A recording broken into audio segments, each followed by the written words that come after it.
I'm not sure how long I'm going to have time to talk. I'm just on a little 20-minute ride that I've already started a little bit ago, but I feel like I need to come here and talk about kidney transplants. My husband had his third kidney transplant 7 years ago today. As I've mentioned in the past, our youngest is 7 years old, and he was 5 months old when my husband got a call in the middle of the night that a kidney was on its way from a faraway state, from Texas. We're kind of in a reminiscent mindset today. I have this ability to remember the most random details in some things and then have zero memory in other things. And so I was actually kind of schooling my husband on how things went down that day. And I know that I remember correctly. But anyways, long story short, yeah, our youngest was 5 months old. Kidney transplant came as a surprise. His two prior to that were living donors. So those were planned surgeries, whereas this one was, unfortunately, it came from someone who had passed away. So that family had decided to share their family members' organs, and my husband got a kidney, and I can only imagine how many other people that person's life saved.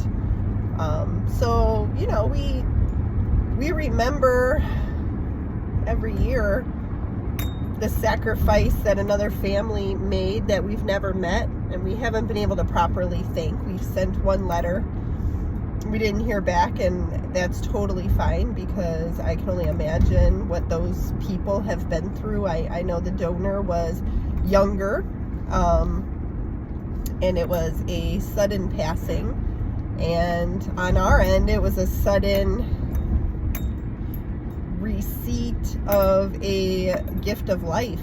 And you know, every year I think about it, and it's really hard to wrap my head around how everything happened, because like I said, we weren't prepared at all. I remember being about 7 months pregnant with our youngest, and my husband had gotten a different call, and we rushed him into the hospital and got him all ready, and he was there for just under 24 hours maybe. And that kidney ended up not being a match. So when this one came, it was interesting, because my husband got the call in the middle of the night, and then he, I don't know if he was in denial that it was happening, or if, you know, if he just maybe assumed that this was also going to be, you know, a situation where it wasn't a match. So I remember he got up and went to work that day. And then the hospital, the transplant team called him around noon and said, actually, you really need to get down here. You know, this kidney is on its way, and it is a match for you, and we need you here. And so, you know, I had a nursing baby at home, and hold on, I have to put these two together because my video got cut off. But I had a nursing baby at home, so I unfortunately was not able to take him to the hospital and be with him every step of the way. But his dad was able to drive him, and because we, again, didn't realize that this was actually going to happen, his dad just dropped him off at the hospital. So essentially, he was at the hospital by himself. And I got a call from him a few hours later that the anesthesiologist was there to put him under, and they were taking him to the OR right then and there. So it was such a whirlwind. And generally speaking, when something like that happens, you know, you go into surgery not feeling very well, because you have, you know, you have a situation where you're on dialysis most likely, and you're not feeling well, and then you go in and you get a surgery to put a healthy organ in, and a lot of times you tend to feel better right away, because the organ, you know, takes place, and it starts doing its job. And that wasn't necessarily the case this time. I remember it being a very long recovery, something like 6 months, where he was just not feeling well and he was pretty weak for a while. And like I said, we had a little one at home and we had 2 older kids, and it was actually, looking back, quite a stressful time. But I learned a lot from that time, of course, you know. What I learned is actually to appreciate life and what a gift every day is.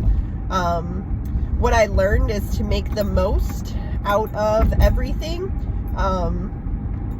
Man, those relationships that you have in your life that you think could possibly be there all the time, don't take those relationships for granted, because there comes a time when, you know, they may not be in your life again.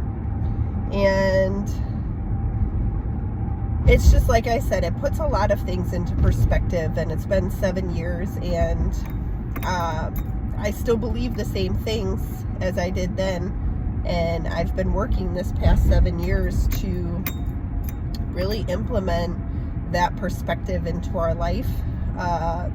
An appreciation, don't stress about the small things. I think it's called don't sweat the small stuff, if I remember correctly. All those things can be very useful as you're going about your days, and maybe you're in a time where things feel kind of crazy. Just understand life moves. It continues on. And, you know, some of us that are blessed enough to wake up every single day with our health, we can't take that for granted either, because, as you know, you probably know people in your life that are on waiting lists for an organ, or, you know, going through cancer treatments. There's a long list of things that can make life a literal battle to live. So when you do have your health, just enjoy it for the sheer fact that not everybody gets that. So anyways, today is 7 years. My husband does have a clean bill of health at the current time. I do consider the reality of the fact that, you know, kidneys do have kind of what's called a shelf life. They only last for so long. But I'm under the impression that this was a very good match, and that means something, because I pray all the time that this kidney will last until our kids are grown. And I know it's possible, because all things are possible with God. It's just really cool. And I just wanted to come on here and just highlight the fact that today is a special day for our family. And it's a day of memory for the family of the donor who, you know, gave my husband an organ, and I'm forever grateful. So God bless, and have a great day.